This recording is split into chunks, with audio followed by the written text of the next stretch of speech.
வணக்கம் நண்பர்களே. தி daily facts செய்தி பகுப்பாய்விற்கு வரவேற்கிறோம். இன்று நாம் மிக முக்கியமான சர்வதேச மற்றும் தேசிய நிகழ்வுகளை விரிவாக ஆராயப் போகிறோம்.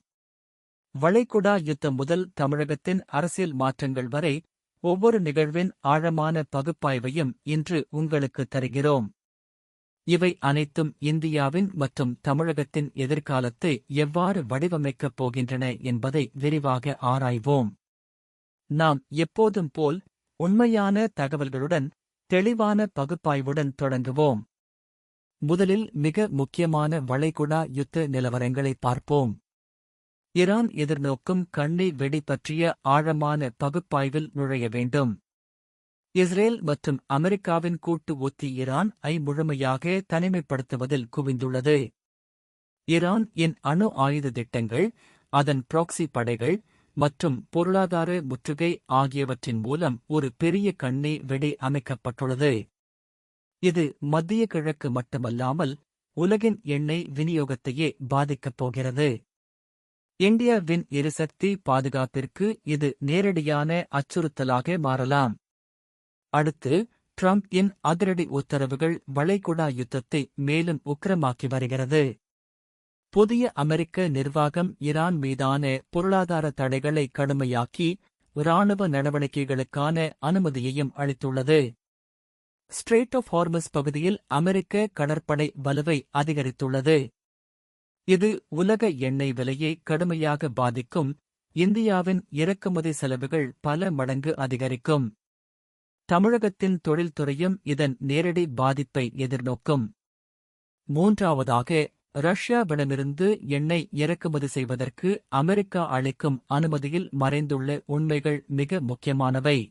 இந்தியா ரஷ்யா உடனான எரிசக்தி ஒப்பந்தங்களை தொடர்வதற்கு சில்லறை அனுமதிகள் மட்டுமே கிடைத்துள்ளன. இது இந்தியாவின் மூலோபாய சுதந்திரத்தை கேள்விக்குள்ளாக்குகிறது. புட்டின் மோடி இடையிலான புரிந்துணர்வுகள் மேற்கத்திய அழுத்தங்களால் சோதிக்கப்படுகின்றன.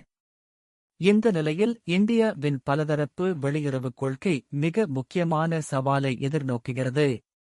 இப்போது இந்தியாவின் கடல்வழி பாதுகாப்பு மற்றும் பொருளாதார நலன்கள் குறித்த முக்கியமான நிகழ்வுகளை பார்ப்போம். ஈரான் படைகள் இந்தியாவுக்கு வரவேண்டிய கப்பலை தாக்கியிருக்கலாம் என்ற குற்றச்சாட்டு மிக கவலையளிக்கிறது. ஸ்ட்ரெய்ட் ஆஃப் ஹார்மஸ் பகுதியில் இந்தியாவின் வணிகக் கப்பல்கள் தொடர்ந்து அச்சுறுத்தலுக்கு உள்ளாகி வருகின்றன. இது இந்தியாவின் வெளிவணிகத்தின் மீது நேரடியான தாக்குதலாகும். நமது கடற்படையின் பாதுகாப்பு நடவடிக்கைகளை இன்னும் வலுப்படுத்த வேண்டிய அவசியம் ஏற்பட்டுள்ளது. பெர்ஷியன் வளைகுடாவில் இந்திய நலன்களை பாதுகாக்க மூலோபாய கூட்டணிகள் அவசியமாகிவிட்டன. அடுத்து, அம்பானி அமெரிக்கா கூட்டணியின் பின்னணியில் மிக முக்கியமான புவிசார் அரசியல் நடவடிக்கைகள் நடைபெற்று வருகின்றன. ரிலையன்ஸ் இன் எரிசக்தி மற்றும் டிஜிட்டல் துறை முதலீடுகள் அமெரிக்க நலன்களுடன் நெருக்கமாக இணைக்கப்படுகின்றன. இது இந்தியாவின் தனிப்பட்ட தொழில்நுட்ப மற்றும் எரிசக்தி கொள்கைகளை பாதிக்கலாம். ஜியோ மற்றும் அதன் 5G தொழில்நுட்பம் அமெரிக்க கட்டுப்பாட்டின் கீழ் வருவதன் மூலம் இந்தியாவின் டிஜிட்டல் இறையாண்மை கேள்விக்குள்ளாகிறது.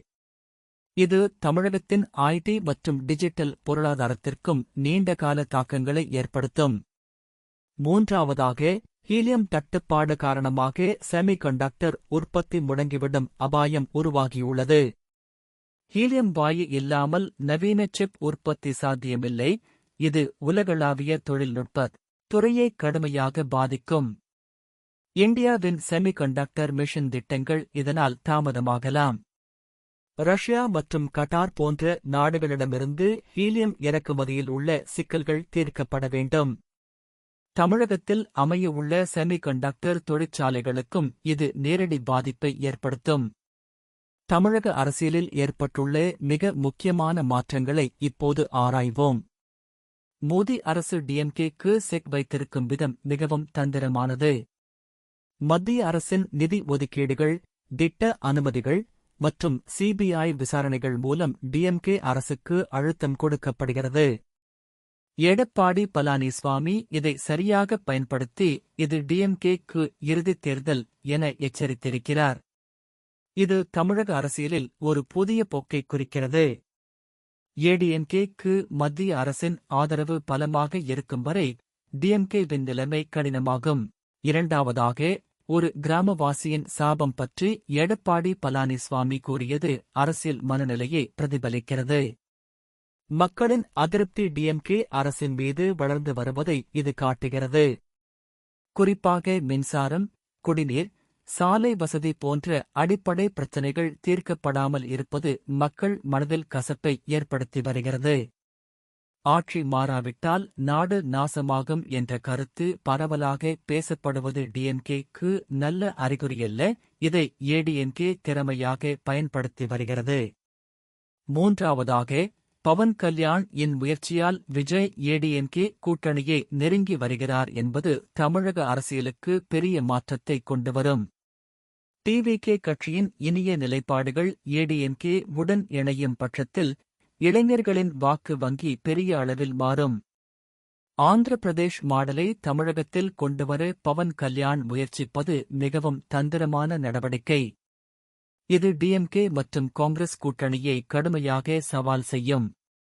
தமிழக அரசியலில் முற்றிலும் புதிய சமன்பாடுகள் உருவாகப் போகின்றன. தமிழகத்தில் நிலவும் நிர்வாக சீர்கேடுகள் மற்றும் சமூக பிரச்சினைகளை இப்போது கூர்ந்து கவனிப்போம். எல்பிஜி சிலிண்டர் பற்றாக்குறை காரணமாக கேட்டரிங் தொழிலாளர்கள் மனம் குமுறியுள்ளனர். இது ஒரு சாதாரண விஷயம் அல்ல, மாறாக அரசின் விநியோக திறமையின்மையை காட்டுகிறது. சிறு தொழில்கள், உணவகங்கள், கேட்டரிங் சேவைகள் ஆகியவை கடுமையாக பாதிக்கப்படுகின்றன. டிஎம்கே அரசு இந்த பிரச்சினைக்கு உடனடி தீர்வு காண தவறியது மக்களின் அதிருப்திக்கு காரணமாகி வருகிறது. இது தமிழகத்தின் சிறு பொருளாதாரத்தை நேரடியாக தாக்கும் முக்கிய பிரச்சினையாக மாறிவிட்டது. இரண்டாவதாக, தூத்துக்குடியில் 2 மாணவியின் மரணம் தொடர்பாக மாவட்ட ஆட்சியருடன் மக்கள் நடத்திய வாக்குவாதம் நிர்வாக தோல்வியை பிரதிபலிக்கிறது. போலீஸ் மற்றும் நீதித்துறை பாதுகாப்பில் கடுமையான குறைபாடுகள் இருப்பதை இது வெளிப்படுத்துகிறது. இளம் மாணவிகளின் பாதுகாப்பு உறுதி செய்ய தவறிய அரசு மீதான கோபம் மக்களிடையே வளர்ந்து வருகிறது. இப்போ ஏன் சார் வந்தீங்க என மக்கள் கேட்ட கேள்வி நிர்வாகத்தின் செயலற்ற தன்மையை அம்பலப்படுத்துகிறது. லா அண்ட் ஆர்டர் பிரச்சினைகள் தமிழகத்தில் அதிகரித்து வருவது கவலையளிக்கிறது.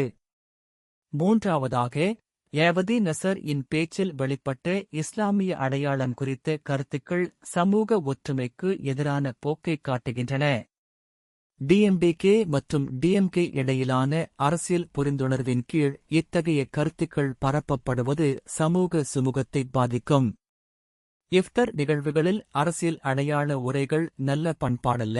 ஸ்டாலின் அரசு இதுபோன்ற நிகழ்வுகளில் கண்காணிப்பை அதிகரிக்க வேண்டும். தமிழகத்தின் மதச்சார்பின்மை கொள்கையை பாதுகாக்க இது மிக அவசியமானது.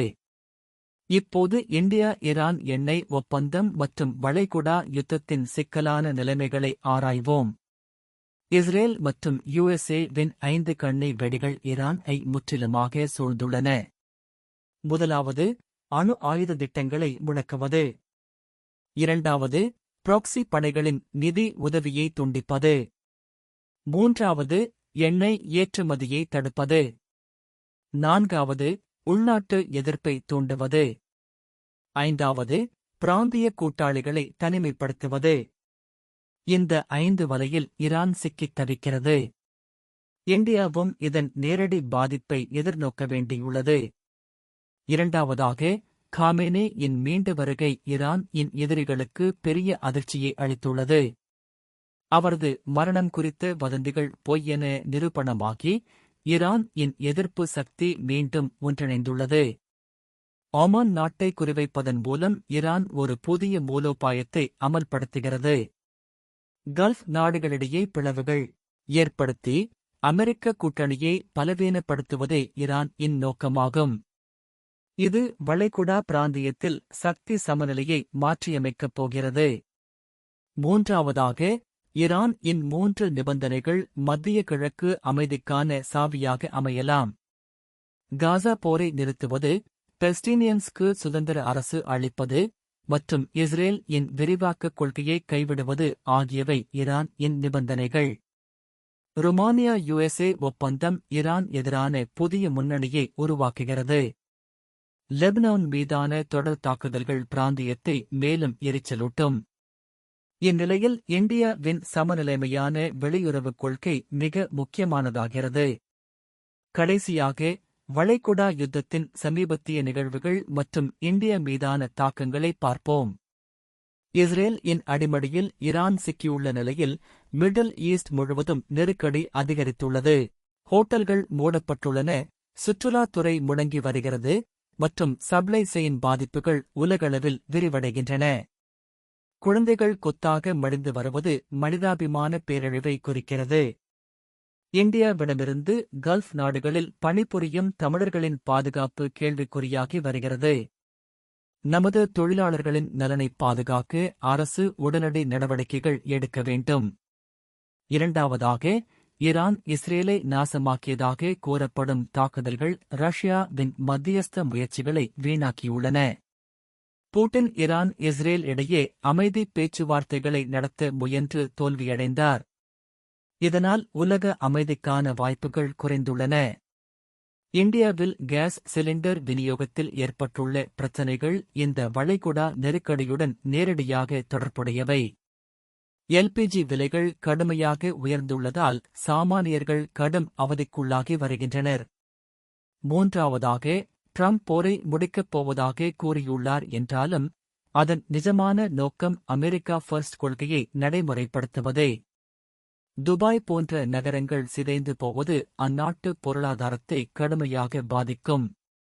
இந்தியன் கடற்பயணிகளின் பாதுகாப்பு மிக முக்கிய கவலையாக மாறியுள்ளது.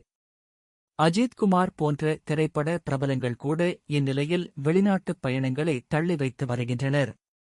ஈரான் யுஎஸ்ஏ போர் முழு அளவில் வெடித்தால் உலகப் பொருளாதாரமே பெரும் பாதிப்புக்குள்ளாகும். நண்பர்களே, இன்று நாம் பார்த்த எல்லா நிகழ்வுகளும் ஒன்றோடொன்று தொடர்புடையவை.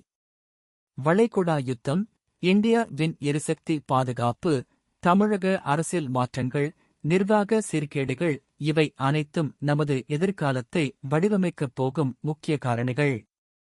உலகளாவிய மாற்றங்களுக்கு ஏற்ப இந்தியாவும் தமிழகமும் தமது கொள்கைகளை மறுபரிசீலனை செய்ய வேண்டும். இதுபோன்ற ஆழமான பகுப்பாய்வுகளை தொடர்ந்து பெற தி டெய்லி ஃபேக்ட்ஸ்-ஐ சப்ஸ்கிரைப் செய்யுங்கள். உண்மையான தகவல்களும் தெளிவான பகுப்பாய்வும் மட்டுமே நமது நாட்டின் முன்னேற்றத்திற்கு வழிகாட்டும். இது தி டெய்லி ஃபேக்ட்ஸ். தொடர்ந்து கவனியுங்கள், முன்னேறுங்கள்.